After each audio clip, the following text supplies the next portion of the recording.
बिस्मिल्लाहिर्रहमानिर्रहीम अस्सलाम वालेकुम वरहमतुल्लाहि वबरकातुहू। आज हम बना रहे हैं जूस। जग में 2 चुकंदर डालेंगे, 2 सेब, 2 गाजरें, 1 इंच अदरक, 1 चुटकी नमक, 4 टेबलस्पून शहद, 1 लीमू निचोड़ेंगे,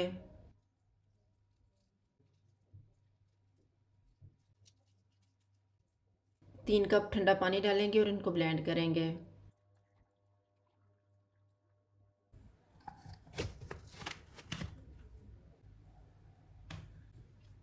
अब हम इसको छान लेते हैं।